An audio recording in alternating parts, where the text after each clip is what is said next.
Resistance means that your brain has some very strong predictions in place in this area. Great. The strength of that predictive network in this area will be your constancy in the future. Constancy actually takes that resistance and flips it into itself. So the thing that was resistance before is now constancy. It's that now you have a strong prediction right there.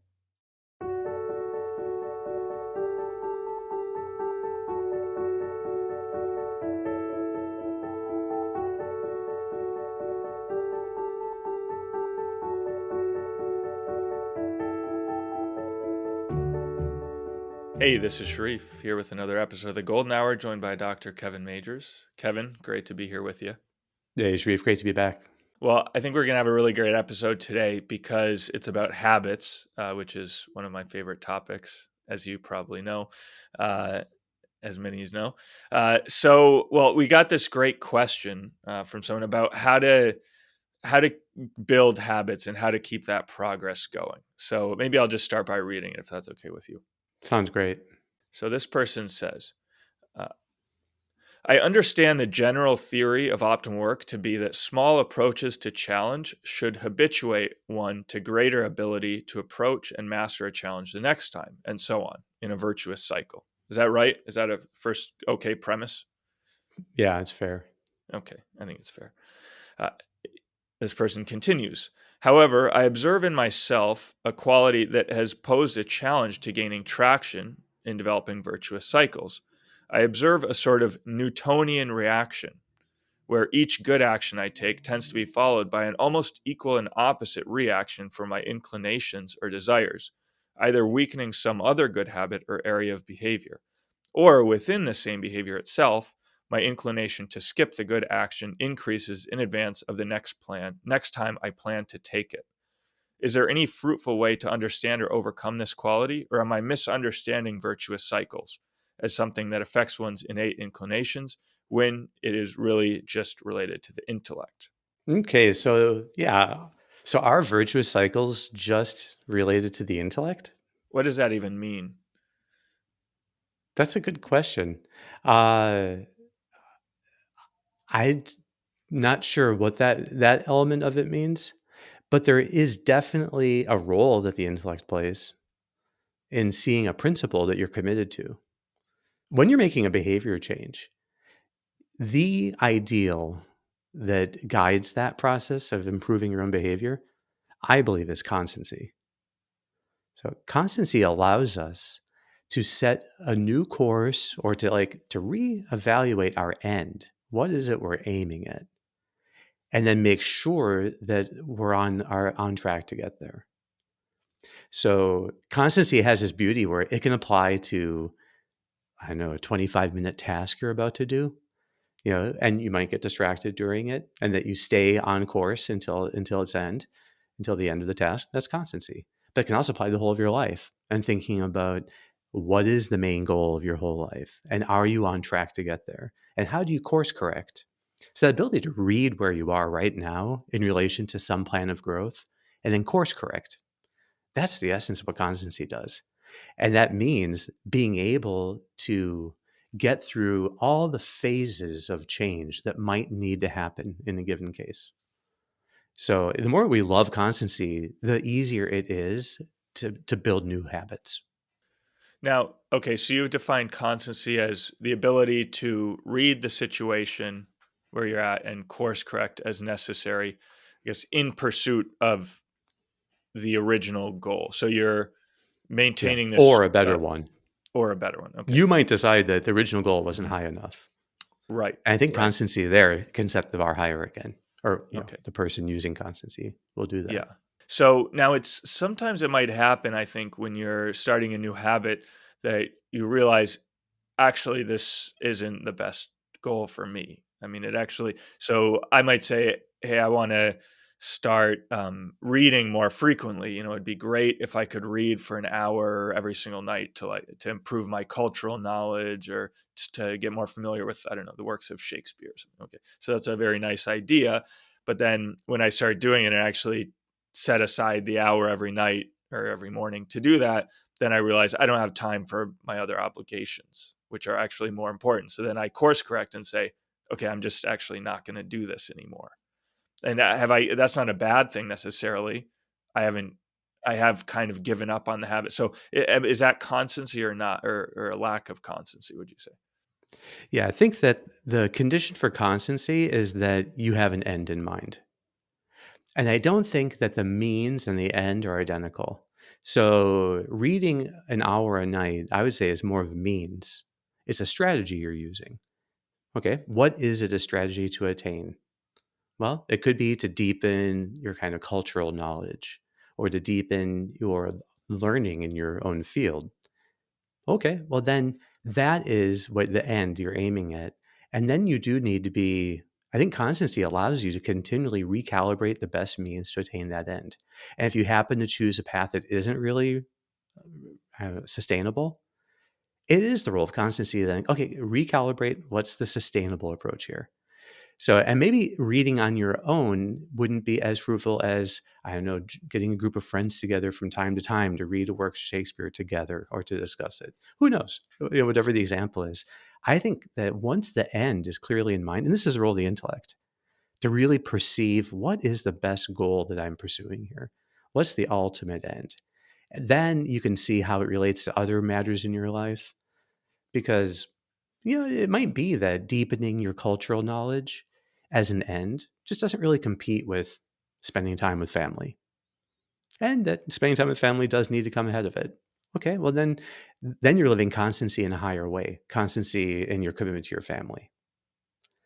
So I think this idea of being able to think of the end, like what ultimately am I seeking here? That's what makes things compatible in our life. That okay, being healthy is one end. That's great. And then but even maybe having a certain kind of maintaining our intellectual vitality or spiritual vitality, our family connections, growing in some way in our ability to really serve others. There are like deeper things about us that constancy can help us to prioritize, or again, just to be making sure that we're on the right course to achieve our most important ends. Okay, this is great because we're getting into building habits within a broader context, which I think is a topic left out of many of the recent books on habits. They focus on how do you build a habit, but they don't focus as much on which habits are good to build. So I like this idea of putting it into the context of relationships and ideals and this sort of thing. Um, so I think that's one discussion that is really important for us to have now. And then the other, I mean, so the second question then closely related is now how do you actually have constancy once you've kind of identified the habits that you do want to build that do fit into this broader context. And then is that dependent on answering the first, like for a person to really develop new habits in a sustainable way, in a constant way, do they first kind of have to figure out this first question of what are the principles, what are the things that I always do, what are the relationships that are most important, and only then can you start to develop the smaller habits of exercise or reading or time for meditation and prayer and so forth. I mean, do those habits always have to fit into this bigger context for a person to be successful in developing them? Well, one of the things that we have spoken of in the past was Atomic Habits by James Clear. And he does have this interesting idea there, which I think is the deepest point in the book, which is that you have these results you may be interested in. And that's like the outer circle, the bigger circle. Inside that, you have the actions that you have to focus on to help you attain those results. And then even deeper than that, you have the identity. What do you want to be like? What's the kind of person you want to be? Do you want to be the kind of person who is putting his family first? Do you want to be the kind of person who is, I don't know, has professional prestige or, and how do these things fit together? Thinking about the identity level of really how does this all fit together in terms of, I think ultimately the ideals you want to pursue and the bonds that you have in your life. That's where the sense of like, okay, who am I? And how am I really on track to become the person I do most want to become? So that is, and then from there, the actions flow. Now, It's enough, I think, though, if you want to set some kind of new behavioral goal, that at least it doesn't go against your deeper identity. It doesn't go against your deeper sense of your vocation in life and what you want to most to be. So I think that sense of like personal mission and your calling in life, those are, I think, much deeper. But as long as these other goals you set are compatible with that, it's probably enough that you can say it's not going. I'm not going to have internal dissonance. But I think maybe what's happening in the question that the person was asking, and I actually know this person. He was a Harvard student that I knew back in some time ago, and I think that he's experiencing a kind of pushback. He called it a Newtonian reaction. So that if he is trying to set some new, and I have no idea what the kind of goals he's setting, but let's say it's, waking up at, 5:30 a.m. to do his new exercise routine. Right? So when he does that, then he experiences a kind of Newtonian pushback or this equal and opposite reaction. So, and that is, I think, a fascinating thing for us to focus on. Yeah. Yeah. So as he points out, he distinguishes two equal and opposite reactions. One is within the habit itself. So this might be something like, okay, he did it the whole week, and then on Saturday and Sunday, it totally breaks down. Well, I did it the whole week, so I'm doing great. And Saturday, Sunday, I'll just take off and sleep in. And he maybe sleeps in way more than he normally would and doesn't exercise at all. So that might be Mm-hmm. one case. And then the other case is he experiences pushback in, other but related habits. So this might be, I don't know if he's trying to also eat healthy, that then maybe he has, extra snacks or extra dessert or something like that. Well, I woke up and exercised, so I can do that. Yeah. Or he might take a nap in the afternoon when he's trying not to do that. So he said there might be different kinds of equal and opposite reactions. So I don't know how you assess those different ones. Yeah. What do you think? I think that they're the same underlying phenomenon. Okay. And it gets into the sense of when we are setting a new course for our lives, wanting to behave in a new way, even if it's something very small, our default mode network, which is in the background, is the background attention that we have, which is always predicting what we're going to do next and readying that so that it can minimize brain energy. That if your brain is ready for something and knows it's coming up, it doesn't have to prepare for 100 different possibilities. It just prepares for one or two or a few, and maybe predominantly one. So whenever we change our routines and come up with a new behavior, our internal predictor, this default mode network, is a little bit maybe confused by this new thing, and it expects a return to baseline. So somehow it expects that we are going to come back to. So let's say on average, you check your phone every 10 minutes throughout the day. Well, now you've gone 20 minutes without checking it. Now you've gone 30. Now you say you've gone 40. Well, your predictor is going to be thinking it has to average out sometime soon. So that the next check is going to come soon. What people experience as a desire is fundamentally simply an expectation that an action will happen by your default mode network. I think it's a fascinating truth. Lisa Feldman Barrett, in her book How Emotions Are Made, goes into this in great detail. And you can see her YouTube videos if you want to, just look up Feldman Barrett. She talks about how it's the expectation that you have for a given action that produces then the emotion, which is like a motion toward that action. And it's just that it's been readied because it's been predicted. So if you're doing something that's out of the ordinary for you, particularly if you've been pretty stable and you've been kind of predictable for your default mode network, then it's going to expect the kind of the return to baseline at some point, you're going to experience that as a pushback, and that pushback is intelligent. It doesn't have to happen just in 30 minutes or 60 minutes. It could happen a day later. It could happen a week later. It could happen in other areas of your life where it's somehow you're kind of hedonic homeostasis. It's like you're the balance of pleasure in your life. It expects it somehow to go back to normal and things to average out. And that's what people experience. And I think what constancy does is it keeps our behavior consistent in the face of that, so that we become more and more efficient at teaching our background attention what to expect. So that when we change course and come up with a new behavior with constancy, which in this case is the same as consistency, you just are consistent in the behavior so that you give a clear signal and then your default attention learns and now it predicts the new behavior more and more quickly. And that becomes second nature and it feels like a preference. Okay, so this is very interesting. So let me contrast this a little bit with someone who has, say, a fear of heights in the way that we've talked about anxiety in the past. So someone who has a fear of heights, they go to a high place, they start feeling the rush of adrenaline, the nervousness, which maybe they have a negative frame of. So they experience it, the adrenaline, as anxiety. But then we teach them, if you reframe and you're mindful and you challenge yourself, your anxiety will gradually go down. And then the next time you go to a high place, it'll be even lower.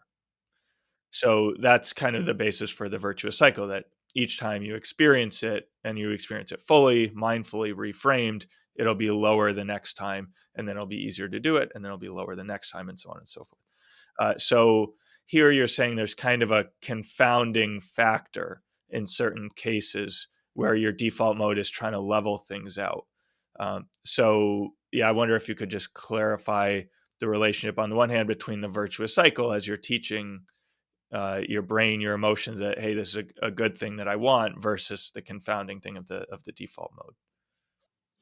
I think that the default mode network is acting in the background, and when it's part of safety learning. So when you're learning that this thing is actually safe, the prediction then surrounding that object, whatever it might be, heights, spiders, vomit. So that is also changing. Um, Maybe it's the phenomenon though we're talking about of how it progressively gets easier and easier to change your own behaviors if you learn to get through these phases, so that gradually your default mode network becomes highly trainable as you add new habits. That's similar to what you see in people who are overcoming anxiety disorders. And let's say they're afraid of heights. Well, the first time maybe they got over their fear of a particular balcony. Yeah, once that fear was totally better, then they found that they could go to the 50th floor of this restaurant on top, and then that got better much faster. And everything they do where they're really facing up to a fear, they more and more quickly habituate to it. So it doesn't take as many repetitions in order to really get over it completely. So that sense of like that that's I think the same thing that we're talking about here. Does that sound right? So the default mode, making these predictions and trying to equalize, that's precisely what needs to be retrained. So you need to Yes. experience that and then say basically resist it, or it is different in the case of fear versus craving. To Hmm. resist in the case of craving, but then to feel it and Yeah. overcome it So in the case fear of is just fear. a prediction that you're going to avoid something. So it's Yeah. the readiness of your fight or flight response. Hmm. And the desire is just a prediction that you're going to do something or partake of something. And so Hmm. it's a readiness to partake or do. Hmm. That's the fundamental understanding here, that emotions are predictions, which is why giving into them is in some ways so meaningless, because you just now fulfill, it's like a self-fulfilling prophecy. So if you only do something because you like doing it, there's no real meaning in that. You like doing it, you desire to do it simply because as you've done it before, and now your brain expects you to do it.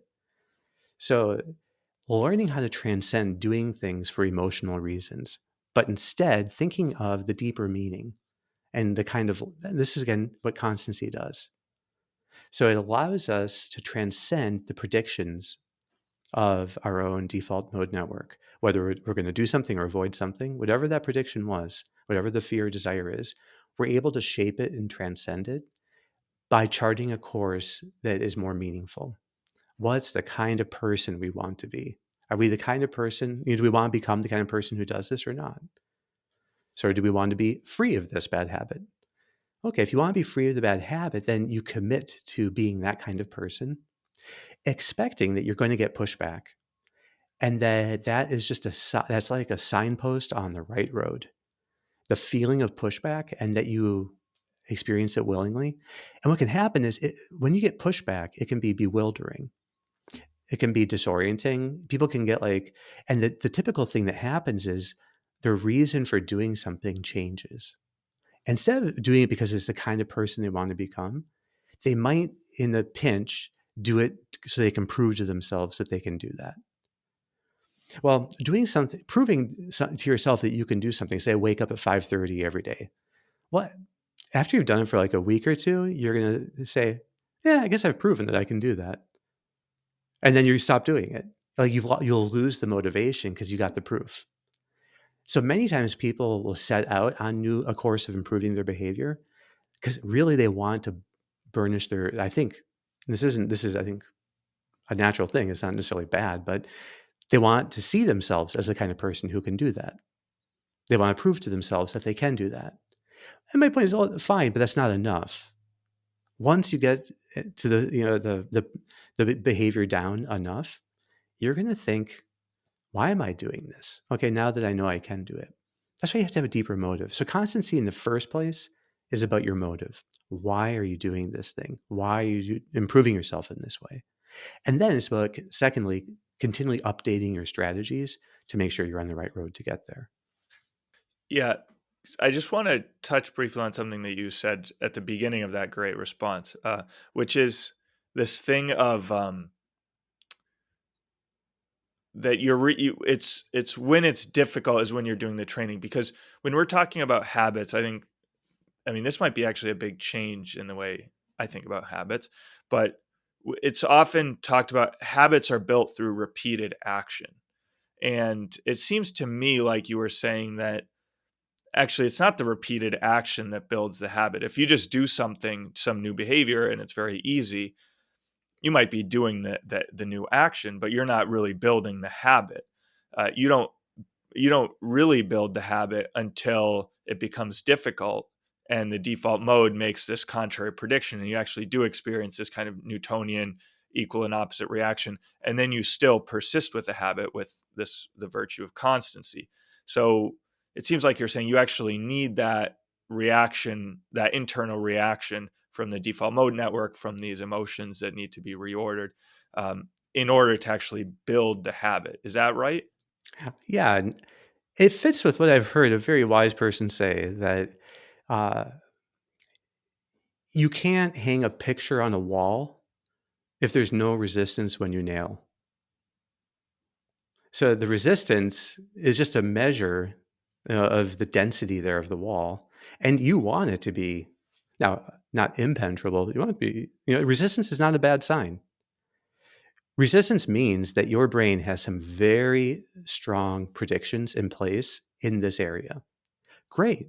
The strength of that predictive network in this area will be your constancy in the future. Constancy actually takes that resistance and flips it into itself. So the thing that was resistance before is now constancy. It's that now you have a strong prediction right there.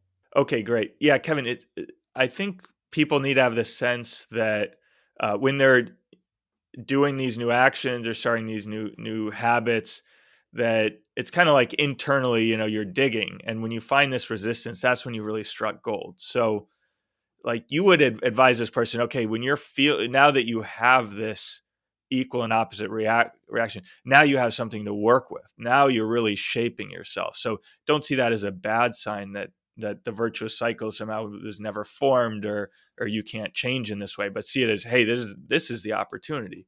So, which is what we always talk about, of seeing challenges as opportunities, and not just external challenges, difficulties, that we face in work or relationships or things like that, but also these internal challenges that we have, these reactions that we have against forming new habits. Yeah, because people could have this kind of fantasy, just as they think that Courage is only really there if you have no fear. They think that constancy is only there if you have no resistance. So, and those two things are very closely related. And I hope we get to talk about courage soon too, maybe next time. But but with constancy, it's the resistance itself that you learn to shape with constancy, so that when it shows up, you don't get dismayed. No, you stay constant in the new behavior, and gradually, then your system gets better and better at shaping itself to you when you hold the course despite the resistance. And that becomes like the magic formula it uses.